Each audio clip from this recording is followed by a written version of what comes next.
Harrison Ford rescues a stray dog from a blizzard. What they find together is incredible. The wind howled fiercely against the sturdy log walls of the cabin, rattling the window panes as if begging to be let inside. Harrison Ford sat at the edge of his chair, the fire crackling weakly in the hearth as its warmth struggled to fend off the cold creeping in from the mountain storm. His hands, calloused from years of climbing and carpentry, cradled a mug of lukewarm coffee that he hadn't touched in hours. He stared out the frost-covered window into the swirling white abyss, his reflection faint against the storm's fury. The cabin had been his refuge for the past 2 years, a place he retreated to when the weight of loss became unbearable. Clara, his wife of 3 decades, had been his anchor, his partner. In every sense of the word, she was the one who had always found the beauty in the mundane, who had convinced him to buy this cabin in the first place, insisting they needed a sanctuary away from the city's chaos. Now it was nothing more than a hollow reminder of what he'd lost. The storm outside mirrored the turmoil inside Harrison, each gust of wind pulling at a memory he tried to bury. He set the mug down and rose from his chair, pulling on his thick parka and heavy boots. The rhythmic act of chopping wood had become his ritual. A way to silence the noise in his head, he grabbed his axe from the corner and stepped outside, the icy air biting at his face. The snow was deeper than he'd expected, nearly up to his knees. It clung to his beard and parka as he trudged toward the wood pile. The axe's handle felt solid in his grip, and for a brief moment he relished the simple physicality of splitting logs, each crack of the wood breaking the storm's deafening roar. But then he heard it, a sound that didn't belong. Harrison froze, the axe poised mid-swing. Through the wind's relentless howling came a faint high-pitched noise, a yelp perhaps. He turned his head, straining to catch it. Again, for a moment, there was nothing but the wind. Then it came again, a weak, almost desperate sound carried by the storm. Impossible, he muttered, shaking his head.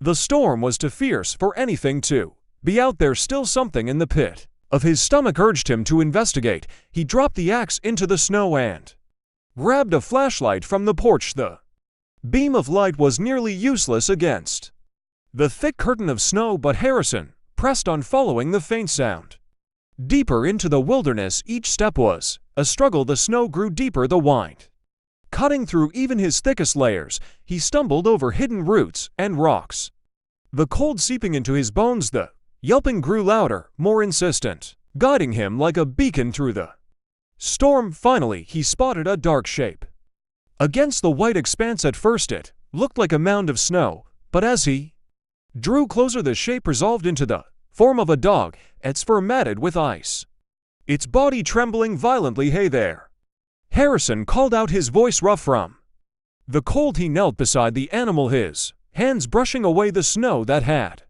nearly buried it. The dog opened its eyes, its gaze locking onto his with a mixture of fear and exhaustion. "Hang on, buddy," Harrison murmured. He could feel the dog's ribs beneath its fur, the frailty of a creature pushed to its limits. He wrapped his arms around the animal, lifting it carefully. The dog didn't resist, its head lolling against his chest as if surrendering to whatever came next. The journey back to the cabin was agonizing. The added weight of the dog slowed Harrison's steps, and the wind seemed to grow fiercer with every passing moment. His muscles screamed in protest, but he pressed on, focusing on the faint glow of the cabin's lights in the distance. When he finally stumbled through the door, the warmth hit him like a wave. He placed the dog gently on the worn rug by the fireplace, quickly stoking the fire until the flames roared to life. He pulled off his coat and boots, then fetched a blanket to wrap around on the shivering animal. The dog's breathing was shallow but steady, its coat now visible under the melting snow was a mix of black and tan, its frame large but gaunt from starvation. Harrison ran a hand through his hair, his mind racing. "What the hell were you doing out there?" he muttered, more to himself than to the dog. He grabbed a bowl of water and placed it near the animal's head. After a few moments, the dog stirred its nose, twitching. It opened its eyes again, looking up at Harrison with an intensity that made him pause. There was something in its gaze, an awareness, almost a purpose that unsettled him. "You're safe." Now Harrison said softly he wasn't sure if he was reassuring the dog or himself. As the fire crackled and the storm raged, on outside Harrison sat beside the animal watching as it slowly drifted into a restless sleep. The storm had calmed by morning, leaving behind a pristine blanket of snow that sparkled under the pale winter sun inside the cabin. The air was thick with warmth from the roaring fire. Harrison sat at the edge of the couch, a steaming mug of coffee in one hand, his eyes fixed on the dog lying by the hearth. The animal had barely moved since the night before, its sides rising and falling with shallow breaths. Harrison had cleaned its fur as best as he could, brushing away clumps of ice and dirt. Now, in the light of day, the dog's condition was even clearer. Its ribs jutted out beneath its thin coat and its paws were cracked and raw. "You've been through hell," Harrison murmured, sipping his coffee. The dog's ears twitched at the sound of his voice, and for the first time its eyes opened fully. They were sharp and amber, scanning the room before landing on Harrison. There was a quiet intelligence in that gaze, something that made Harrison straighten. "Slightly morning, buddy," he said, setting the mug down. He reached out cautiously, his hand hovering near the dog's head. The animal sniffed his fingers before letting out a soft hum. Leaning into the touch, Harrison felt a small smile tug at the corners of his mouth. "Guess we're friends now, huh?" He stood and walked to the kitchen, rummaging through the cabinets for anything that might pass as dog food. Eventually he found a leftover piece of roast chicken wrapped in foil. He shredded it into small pieces and placed it in a bowl, setting it down near the dog. "Not much, but it's better than nothing," he said. The dog hesitated for a moment before lowering its head to eat. Harrison watched as it devoured the food with a hunger that made his chest ache. As the day went on, the dog's strength began to return. It stood shakily on its legs, exploring the small cabin with cautious steps. Harrison couldn't help but feel a strange sense of companionship as he watched the animal inspect every corner of the room, its nose twitching. "What should I call you?" he asked aloud. The dog glanced at him but didn't respond. "Of course," Harrison chuckled. "How about Scout? You look like a scout." The name felt fitting, and as if sensing this, the dog wagged its tail faintly. "Scout it is," Harrison said, nodding. That evening, as the sun dipped behind the mountains, Harrison sat on the porch steps watching the sky turn shades of orange and pink. Scout sat beside him, his fur ruffling in the gentle breeze. The storm had left the landscape transformed, the trees heavy with snow and the world eerily quiet. For a brief moment Harrison felt a flicker of peace, the kind he hadn't known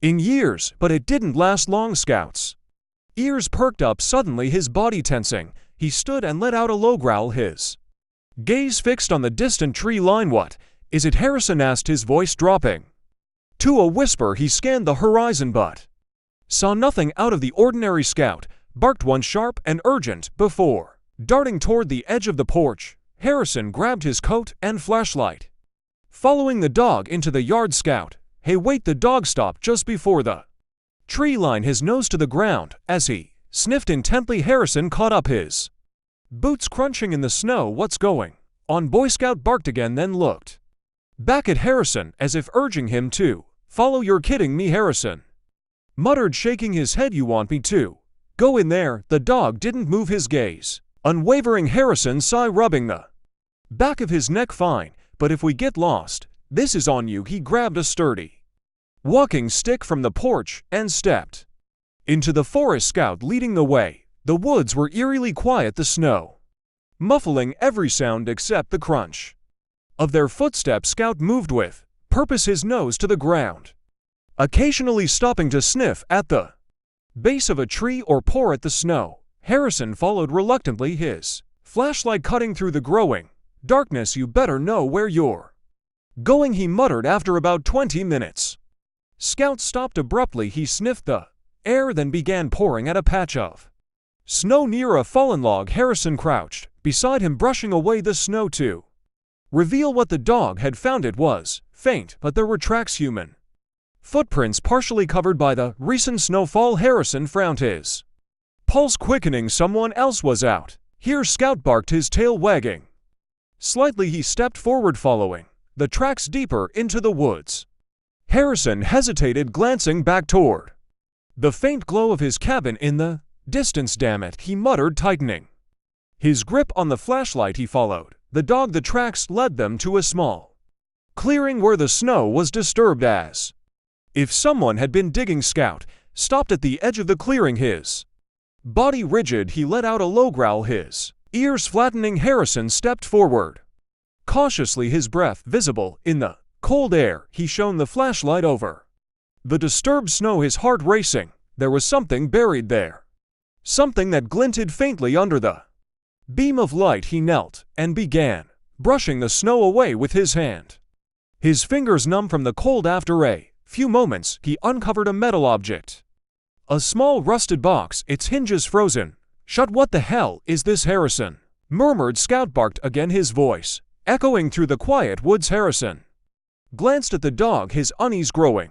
All right, let's get this back to the cabin, he said, tucking the box under his arm. He rose to his feet, casting one last glance at the clearing before turning back the way they came. Scout stayed close to his side as they made their way home, his eyes darting nervously toward the shadows back at the cabin. Harrison placed the rusted box on the kitchen table. It looked old, its edges worn smooth by time, with faint engravings barely visible beneath the rust. He turned it over in his hands, his brow furrowed. Scout sat beside him, his amber eyes locked on the box as though it held something more than just old metal.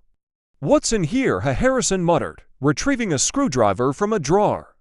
He wedged it under the lid, prying gently until the hinges gave way with a creak. Inside there was a folded piece of parchment and a photograph. Harrison carefully removed the items, his fingers brushing off decades of dust. The photograph was black and white, its edges yellowed with age. It showed a group of men in military uniforms standing in front of a small structure that looked like a bunker. One of them wore an emblem on his jacket that Harrison recognized instantly. It was the same insignia Father had worn in his old army photos. The parchment was brittle, the ink faded, but legible. It seemed to be a map marked with coordinates and a note scrolled in the corner: Operation Sentinel, Base 14.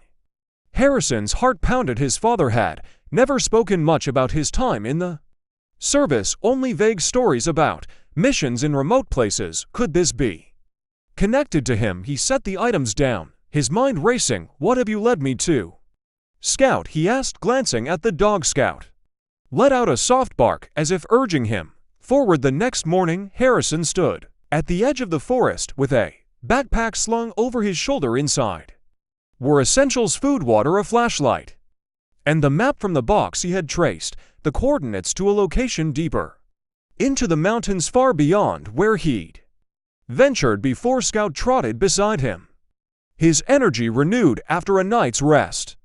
The dog seemed eager, almost impatient, as though he knew what lay ahead. All right, let's see where this takes us, Harrison said, adjusting the straps on his backpack. The snow crunched underfoot as they made their way into the wilderness. The forest was silent except for the occasional rustle of branches in the wind. Harrison kept the map in his hand, following the faint markings that led them deeper into the trees. The terrain grew more challenging as they went on. The snow was deeper here, and the trees were spaced farther apart, their bare branches clawing at the sky. Harrison paused to catch his breath, leaning against a tree trunk. Scout, however, showed no signs of slowing. The dog darted ahead, his nose to the ground, then stopped and looked back, barking for Harrison to follow. Hold on, I'm not as spry as you, Harrison muttered. Pushing himself upright, they reached a ridge that overlooked a steep drop into a valley below. The view was breathtaking, the snow-covered expanse stretching out like a blank canvas, but Harrison's focus was on the map. The coordinates pointed directly to a spot in the valley marked with a small X. That's our destination, he said, folding the map and slipping it into his pocket. Scout barked again, his tail wagging furiously as they descended into the valley. The path became treacherous, the snow concealed loose rocks and hidden roots, and more than once Harrison nearly lost his footing. Scout moved ahead with careful precision, stopping occasionally to wait for Harrison when they finally reached the valley floor. The air was colder, the sunlight barely piercing through the thick canopy above. Harrison unfolded the map again, orienting himself with the landmarks around him. There should be something here, he said, scanning the area. Scout suddenly froze, his ears perking up. He sniffed the air, then bolted toward a cluster of rocks partially buried in the snow. Harrison followed his heart pounding. The dog began pouring at the snow, his movements frantic. Harrison knelt beside him, brushing away the powdery layers what they uncovered made Harrison's breath cat in his throat. It was the entrance to a bunker, its metal door rusted and half hidden beneath the rocks. The insignia from the photograph was etched into the door, though time had worn it nearly smooth. This can't be real, Harrison murmured, running his fingers over the engraving. Scout barked, his tail wagging as he paced in front of the door. Harrison hesitated for a moment before gripping the handle. It was stiff with age, but after a few tugs the door creaked open, revealing a dark passageway that descended into the earth. The air that wafted out was cold and stale, carrying the faint scent of metal and damp stone. He pulled a flashlight from his backpack, the beam cutting through the darkness. Stay close, Scout, he said. Stepping inside, the walls of the bunker were lined with shelves, their contents long since decayed. Papers crumbled at the slightest touch, and metal tools were coated in rust as they moved deeper.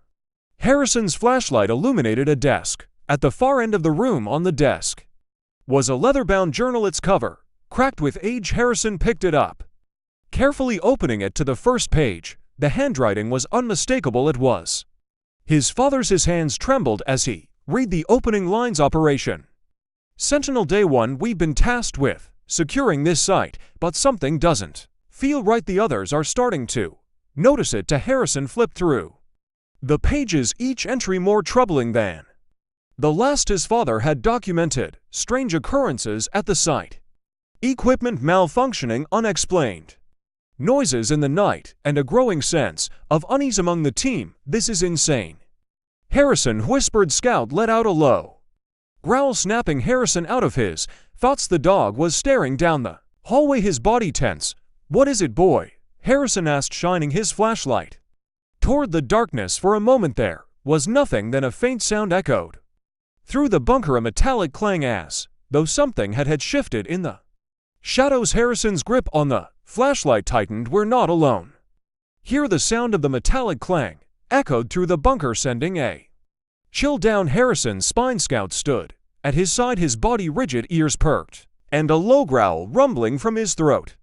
The beam of Harrison's flashlight trembled slightly as he directed it down the long corridor. Easy, Scout, Harrison muttered, though his own voice betrayed his unease. He moved sinuously forward, his boots crunching on the dusty floor. The air grew colder the deeper they went, carrying with it an oppressive weight, as though the bunker itself were alive with memories it wanted to forget. Scout walked ahead, his nose low to the ground. Every so often he would pause, sniff the air, and glance back at Harrison, as if urging him to stay close. At the end of the corridor they came to another room, larger than the first. The flashlight illuminated rows of metal cabinets, a rusted cot in the corner, and a table with scattered papers and equipment. But it wasn't the objects that caught Harrison's attention. It was what was painted on the far wall. A large emblem, faded but still discernible, was emblazoned across the concrete. It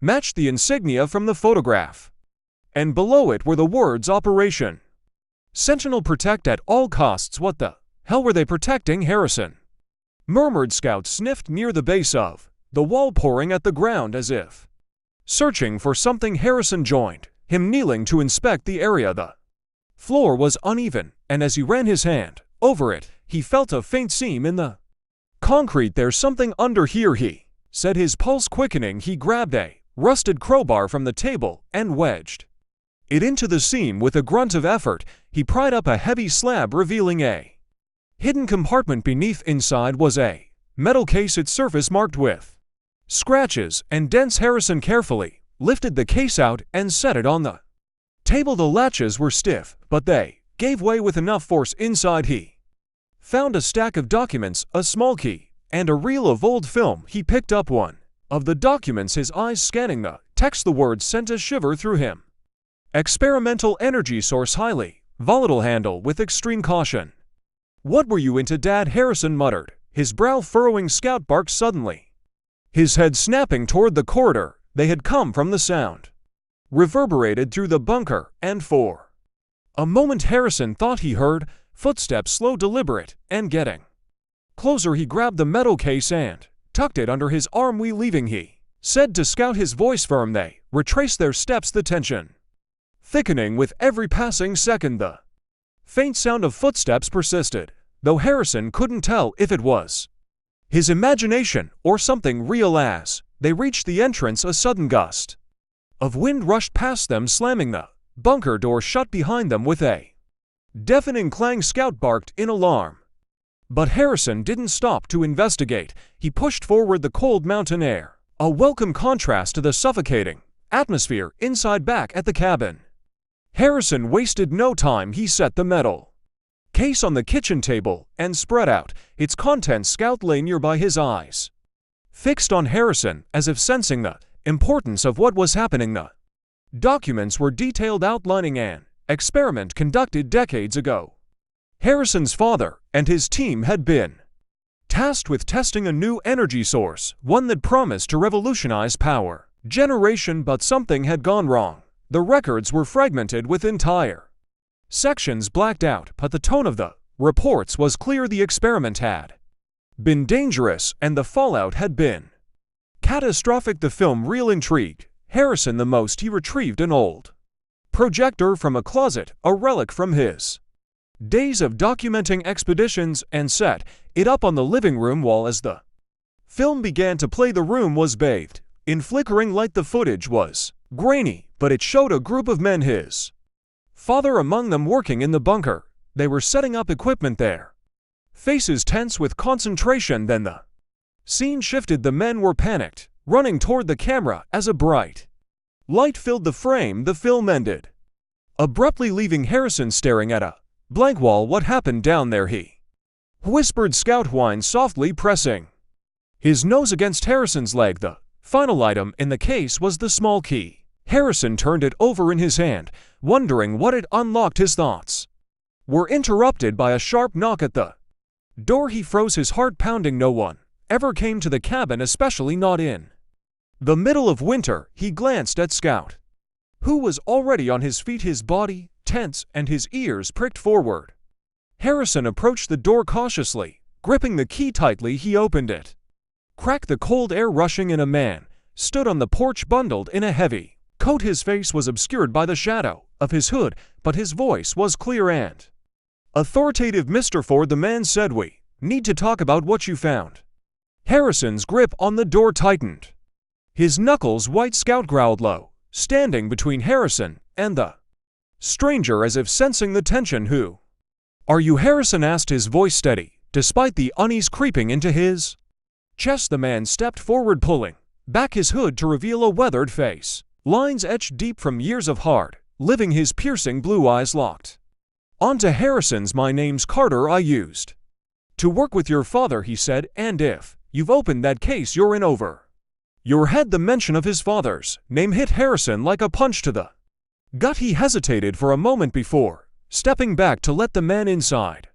Scout stayed close, his gaze never leaving Carter. "Talk," Harrison said, gesturing to the table where the cave and its contents were spread out. "Start explaining." Carter walked to the table, his eyes scanning the documents and the small key. He let out a heavy sigh, rubbing a hand over his face. "I never thought I'd see this again," he muttered.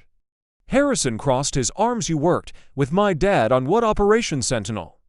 Carter nodded slowly. "Your father was the lead engineer on the project. We were tasked with developing a new energy source, something clean, if efficient, and powerful enough to change the world, but things didn't go as planned." "What happened?" Harrison asked, his voice edged with frustration. "There was an accident," Carter said, his tone grim. "The energy source wasn't stable. We didn't know it at the time, but the tests we were running were causing anomalies, strange Phenomena, equipment failing, people hearing things that weren't there. He paused, his gaze distant. Your father tried to shut it down, but it was too late. The energy surged, and the site had to be abandoned. They sealed it up and swore everyone to secrecy. Why didn't he tell me any of this? Harrison asked, anger rising in his chest. Carter met his eyes.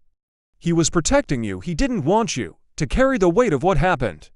Harrison sat down heavily, running a hand through his hair. The pieces were starting to come together, but there were still so many questions. What's with the key? He asked, holding it up. Carter's expression darkened. That key unlocks a chamber beneath the bunker. It's where we store the core of the energy source. After the accident, we couldn't risk leaving it exposed, so we locked it away. But if you've disturbed that site, there's a chance the core is destabilizing again. Harrison's stomach sank. You're saying it's still dangerous? More than you can imagine, Carter said. That core holds enough energy to level everything within 100 miles if it goes critical. Scout let out a sharp bark, drawing their attention. The dog stood at the window, his ears alert. Outside, the snow-covered L-escape was still, but Scout's unease was palpable. We don't have much time, Carter said, grabbing his coat. We need to go back to the bunker and secure the core before it's too late. The journey back to the bunker was harrowing. The snow had begun to fall again, the wind picking up as if the mountain itself were warning them away. Harrison led the way with Scout by his side while Carter followed closely, carrying a heavy-duty tool bag. When they reached the bunker, the air felt heavier, charged with an unseen force. The metal door creaked as Harrison pushed it open, the sound echoing through the empty halls. Inside, the atmosphere was even more oppressive than before. The faint hum of energy vibrated through the walls, and Scout whined softly, his tail tucked low.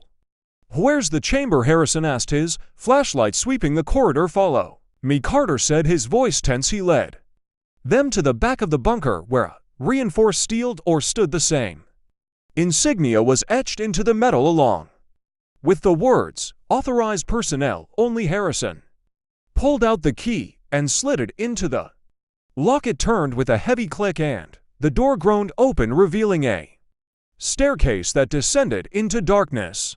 The chamber below was unlike anything Harrison had ever seen. The walls were lined with thick cables, and in the center of the room stood a containment unit glowing faintly blue. The hum of energy was louder here, almost deafening. Carter approached the unit cautiously, inspecting the readings on an old control pan. It's worse than I thought, he said. The core is destabilizing. If we don't shut it down manually, it's going to blow. How do we stop it? Harrison asked. We need to vent the excess energy, Carter said. Opening his tool bag, he pulled out a set of insulated gloves and a strange device that looked like a portable generator. But it's not going to be easy. The system is decades old, and the fail-safes are probably fried. As Carter worked, Harrison noticed Scout pacing near the entrance, his ears twitching. The dog stopped, suddenly staring down the corridor with a low growl. What's wrong, boy? Harrison asked, moving toward him before he could reach Scout. The lights in the chamber flickered, and the hum of energy grew louder. Carter cursed under his breath. We've got to hurry. Harrison returned to Carter's side, helping him connect the generator to the containment unit. The machine sputtered to life, its lights blinking as it began to draw the excess energy. For a moment it seemed like they were making progress, but then a warning alarm blared, and the containment unit began to vibrate violently. It's too unstable, Carter shouted. We need to shut it down completely, or we're done for. Harrison glanced at Scout, who was barking furiously now, as if trying to tell them something. Weck, figure it out, Harrison said, his voice firm. We didn't come this far to fail. As the chamber shook around them, Harrison and Carter raced against time to stop the core from unleashing its devastating power. The chamber rose with energy, the vibrations rattling the walls and sending dust cascading from the ceiling. The blue glow of the containment unit pulsed erratically, each flash brighter than the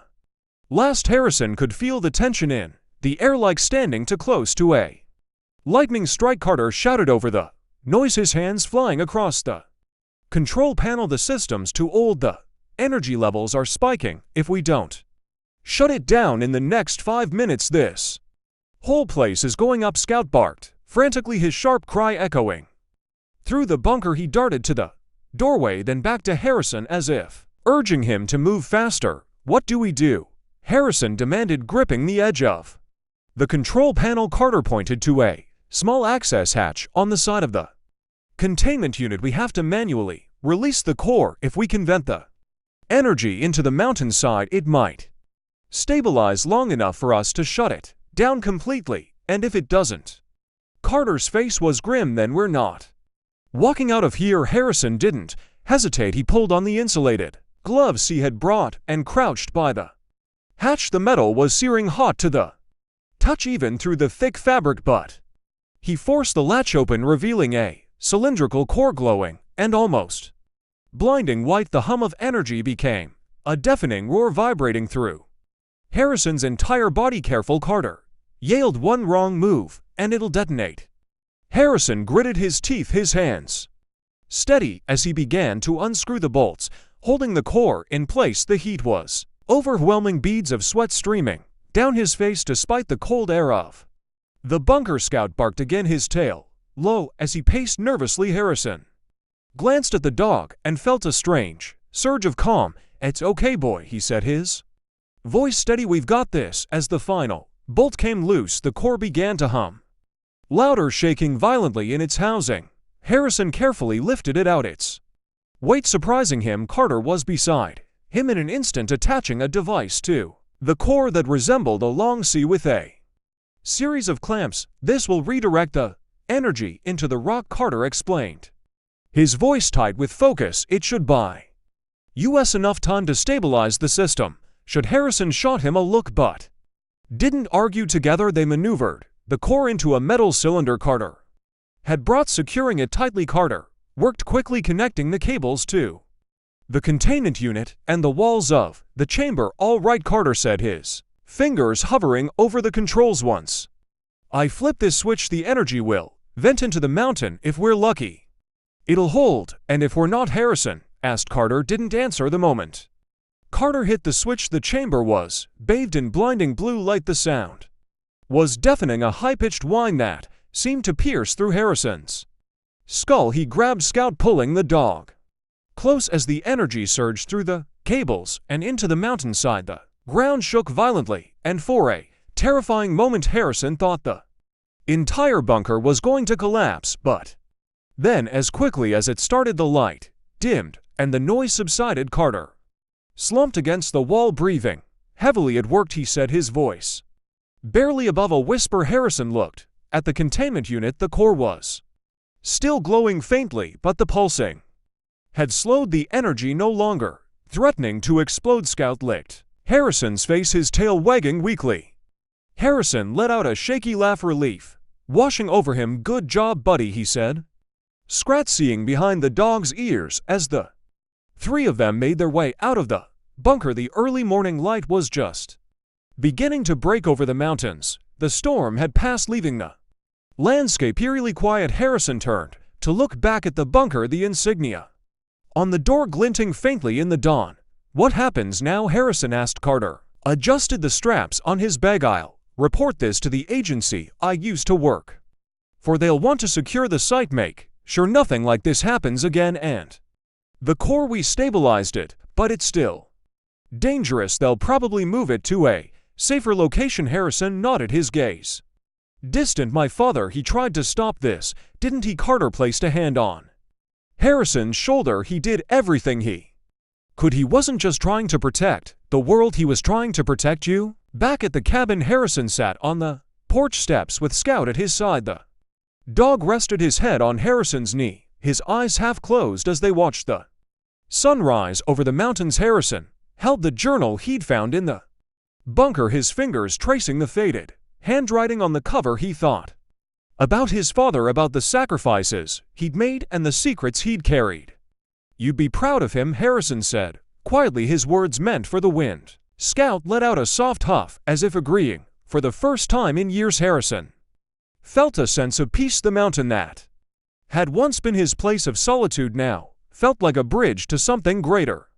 A connection to his father, to Scout, and to the man he was becoming as the sun climbed higher, casting golden light over the snow-covered peaks. Harrison stood, his hand resting on Scout's head. "Come on, boy," he said. "Let's see what's out there." Together they walked down the path, leaving behind the cabin and the secrets it held, ready to face whatever came next.